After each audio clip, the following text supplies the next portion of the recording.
Assalamualaikum warahmatullahi wabarakatuh. Kami dari Aziza Salma akan menjelaskan aplikasi kaidah darurat untuk bahan obat yang diharamkan. Kaidah darurat menurut istilah darurat berasal dari rahim ajaran Islam, yakni al-darurah, sedangkan menurut bahasa Arab darurat bisa ditulis dengan al-darurah.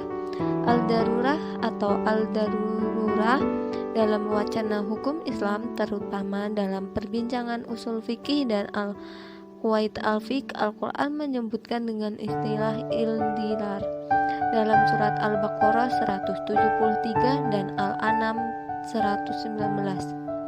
Menurut Al-Lais, kata al-darurah adalah bentuk jadian dari al-iditar secara bahasa. Dua kata ini bermakna sama, yakni suatu kebutuhan yang amat mendesak, saidatul luzum, sesuatu yang tak dapat dihindari, la-ghina anhu, atau sesuatu yang memaksa, al-jauhu. Menurut Al-Wawi, darurat merupakan limit akhir keterpaksaan yang jika tidak menerjang sesuatu meski dilarang bisa mengancam jiwa. Pendapat ini selaras dengan sebagian pendapat dari kalangan ulama Malikiyah, Safiyah, dan Hanabilah. Bahan obat yang tidak halal. Islam memiliki panduan dan pedoman untuk berbagai bahan aktif dan bahan eksipien yang berstatus tidak halal. Di antaranya, di dalam Fatwa Munas 6 MUI tanggal 30 Juli 2000 tentang penggunaan organ tubuh, ari-ari, dan air seni bagi kepentingan obat-obatan dan kosmetika adalah haram.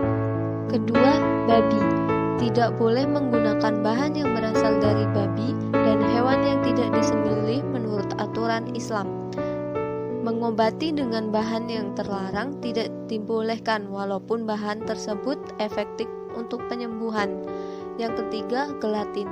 Gelatin merupakan campuran antara peptida dengan protein yang diperoleh dari hidrolisis kolagen yang secara alami terdapat pada tulang, tendon, dan kulit binatang seperti ikan, sapi, dan babi. Gelatin secara luas digunakan sebagai zat pembuat gel pada makanan, industri farmasi, fotografi, dan pabrik kosmetik. Dalam industri pangan, gelatin luas dipakai sebagai salah satu bahan baku dari permen, lunak, jeli, dan es krim. Dalam industri farmasi, gelatin digunakan sebagai bahan pembuat kapsul gelatin yang berasal dari binatang yang dilarang dan adalah haram. Yang keempat, alkohol. Menurut MUI, alkohol itu dibedakan berasal dari industri khamar dan alkohol yang bukan industri khamar. Hukum alkohol dari industri khamar adalah haram dan najis, sedangkan alkohol yang bukan berasal dari industri khamar jika digunakan sebagai bahan penolong dan tidak terdeteksi dalam produk akhir, maka boleh digunakan dan tidak bernajis. Khamar dengan alkohol terdapat perbedaan karena tidak semua alkohol itu merupakan khamar, tapi semua khamar pasti mengandung alkohol. Penggunaan alkohol atau etanol hasil industri khamar untuk produk makanan, minuman, kosmetika, dan obat-obatan hukumnya haram. Sedangkan penggunaan alkohol atau etanol hasil industri non-khamar, baik merupakan hasil sintetis kimia dari petrokimia ataupun hasil industri fermentasi non-khamar, untuk proses produksi produk makanan, minuman, kosmetika, dan obat-obatan hukumnya mubah apabila secara medis tidak membahayakan. Dan selanjutnya, bahan aktif lainnya yang marak digunakan dalam industri farmasi adalah bahan aktif yang berasal dari manusia, seperti keratin rambut manusia untuk pembentukan sistein maupun plasenta manusia untuk obat-obatan, seperti obat luka bakar dan yang lainnya. Beberapa metode kedokteran bahkan menggunakan ari-ari atau plasenta ini untuk obat leukemia, kanker, kelainan darah, stroke, liver, hingga diabetes dan jantung. Selanjutnya yaitu konsep darurat dalam pengobatan. Yang pertama, terdapat bahaya yang mengancam kehidupan manusia jika tidak berobat. Yang kedua, tidak ada obat lain yang halal sebagai ganti obat yang haram. Yang ketiga, adanya suatu pernyataan dari seorang dokter muslim yang dapat dipercaya, baik pemeriksanya maupun agamanya. Konsep darurat ini berlaku di Indonesia pada penggunaan vaksin. Beberapa vaksin yang penting seperti vaksin meningitis untuk calon jamaah haji yang berasal dari enzim babi. Begitupun dengan vaksin lainnya yang berbahan dari hal yang diharamkan. Selama belum ada bahan pengganti yang halal, maka dibolehkan sesuai kaidah darurat. Selanjutnya yaitu fatwa tentang obat dan pengobatan. Yang pertama yaitu Islam mensyariatkan pengobatan karena ia bagian dari perlindungan dan perawatan kesehatan yang merupakan bagian dari menjaga ad-daruriyat al-kam.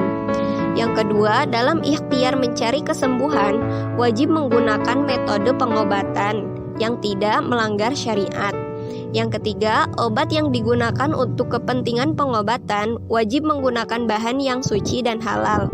Yang keempat, penggunaan bahan najis atau haram dalam obat-obatan hukumnya haram. Yang kelima, penggunaan obat yang berbahan najis atau haram untuk pengobatan hukumnya haram, kecuali memenuhi syarat sebagai berikut. 1. Digunakan pada kondisi keterpaksaan ad-darurat, yaitu kondisi keterpaksaan yang apabila tidak dilakukan dapat mengancam jiwa manusia, atau kondisi desakan yang setara dengan kondisi darurat atau hajat allati nanzilu manzila ad-darurat, yaitu kondisi keterdesakan yang apabila tidak dilakukan maka akan dapat mengancam eksistensi jiwa manusia di kemudian hari.